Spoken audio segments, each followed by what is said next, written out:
નમસ્તે વિદ્યાર્થી મિત્રો. નમસ્તે ટીચર. તો આજે આપણે ગણિત વિષયમાં એકમ 2 રમકડાની રમતનો આનંદ એના વિશે આપણે સમજીશું. તમને ખબર છે વિદ્યાર્થી મિત્રો કે રમકડા છે તો રમકડામાંથી પણ આપણને કંઈક શીખવા મળે છે. તો આજે રમકડામાં છે ને શું શીખીશું ખબર છે? તો રમકડામાં આજે આકારો વિશે આપણે શીખીશું. તો અલગ અલગ આકારોમાં ખૂણા કેટલા હોય, કિનારી કેટલી હોય, એની બાજુઓ કેટલી હોય, એ બધાની સમજ આજે આપણે મેળવવાની છે. આ સમઘન છે. આ સમઘનને બાજુઓ 6 હોય છે અને આને કિનારીઓ 12 હોય છે. આને ખૂણાઓ 8 હોય છે.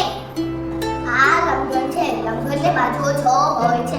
લંબઘનને કિનારીઓ 12 હોય છે. લંબઘનને ખૂણા 8 હોય છે.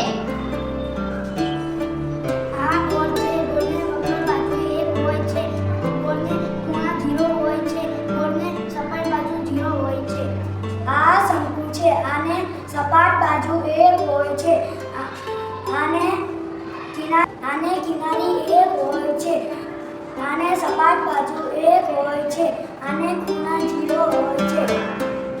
આ એક નળાકાર છે. નળાકારને વક્ર બાજુ 1 હોય છે. નળાકારને સપાટ બાજુ 2 હોય છે. નળાકારને ખૂણા 1 નહીં હોતા. કિનારી 2 હોય છે. તો આ હતી આપણા આકારો વિશેની માહિતી.